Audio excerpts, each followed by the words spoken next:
right, let's bring in Paul Finebaum from the mothership, Mr. SEC himself. I was making the argument it was actually a good week for the SEC, Paul, because we actually got to see just how deep the conference is. Granted, you had some of these top teams picked off, but your thoughts on what happened in the SEC? Yeah, no, I think it was a great week because with the 14 playoff, Dan, you can't afford a loss. I know that sounds like a cliche.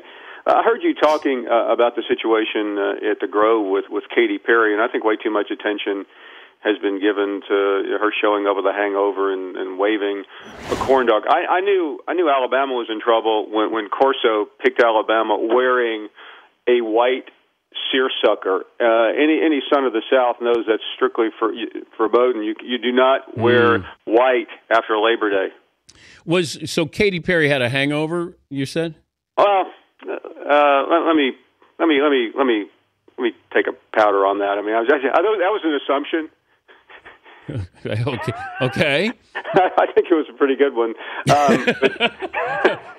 Wait, are you down on Katy Perry here? No. Yeah, let me just say she may not have had one in the morning, but she had one the next morning based on the reports.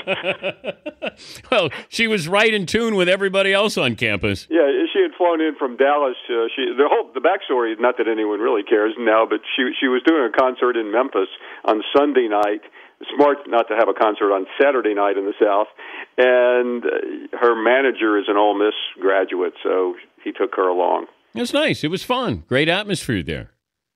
Yeah, I think Lady Gaga has been tabbed for Starkville this weekend. Okay, so with the 14 playoff, what does this mean now with the teams that lost this weekend? Who doesn't need to worry as much, and who really needs to worry a lot?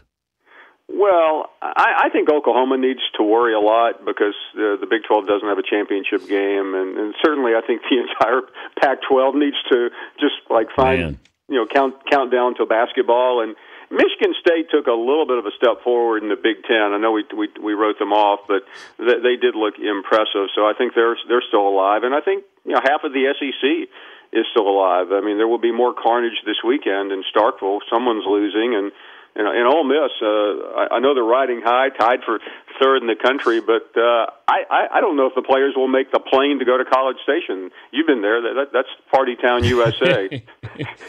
Well, I'm also looking at, if you're going to say which Mississippi team goes further this year.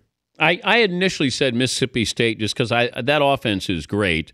But Ole Miss plays great defense, and, Wallace has a couple of plays there, and presto changeo. So who do you like? Yeah, I mean, if you want to do the intellectual approach, the non-Katy Perry look, I think Ole Miss has the better schedule. They already have the toughest game out of the way. Their road game a couple weeks from now at LSU doesn't look too like a big concern anymore. They have Mississippi State at home, and they have Auburn at home. So I mean, you would automatically say them. But I like Mississippi State though. They really look unbelievable on the field. I watched Dak Prescott from field level with Tim Tebow on Saturday, and Tim, I think, was watching himself out there. Same number, some of the same moves, a little Cam Newton action with a good ankle, not a bad ankle. So I really like Mississippi State, although they do have to go to Tuscaloosa. Well, you mentioned Dan Mullen. He was there with Tim Tebow at Florida. So are they basically running the Tebow offense with Dak Prescott? Yeah, I mean, there were a couple of Tebow-like passes and Tebow-like runs. Maybe it was because I was standing behind Tebow. I kept thinking that. But he has modeled himself after Tim Tebow, and Dan, as you know, was the offensive coordinator, and until Saturday looked like the next Florida coach. But Tennessee managed to help Will Muschamp's career extend a little bit longer. He's Paul Finebaum of the Mothership, Mr. SEC, and host of the Paul Finebaum Radio Network. Who takes over for Brady Hoke in Michigan? Well, Saturday morning I thought Les Miles was at least on the charts. Of course. But now, after losing 41-7 at Auburn, I'm not sure. Listen, you know the NFL much better than I do, Dan. I think the Harbaugh brothers, not as a package deal, but I think I've heard their names mentioned quite a few times, and I still think there's a wild card possibility out there. The Auburn team is sneaky because I when I looked at the schedule at the beginning of the year, I thought Auburn would be the best team out of the SEC. I don't know if that's going to play out that way, and maybe that's not a big leap to say that since they were playing for a national title last year. But how good is Auburn this year? I think they're the best team right now, but in the SEC it gets tiresome, but you have to play the schedule game because Mississippi State, these are road games, Mississippi State, Ole Miss, Georgia, and Alabama. Wow. Those are the best teams in the SEC.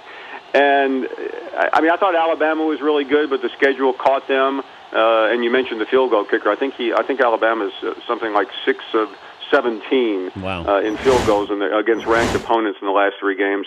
Not to overwhelm you with stats, last 7 games, the greatest coach of all time. That was of course my proclamation last year. Nick Saban, he's 4-3, and he's 0-3 against ranked teams. Your Heisman ballot, who's at the top? Right now, it would be Dak Prescott. I think until the other day, I would have had Marcus Mariota. But I think Gurley from Georgia, is certainly a major contender as well, and I think that's how it would look. But Dan, you and I both know Heisman ballots in October are worthless. Yeah, that's true, and sometimes November as well, and sometimes December, like last year. What is the TV deal, the agreement with the 14 playoff that the mothership has with college football that? It has to stay at 4 teams for how long? And can the contract be broken? Because I get the feeling some greedy people are going to go, we need to double it to 8 teams, and it'll be before the end of this contract. I believe it's 8 years. I'm not a spokesman, of course. Dan, you cannot be broken. That's what they say.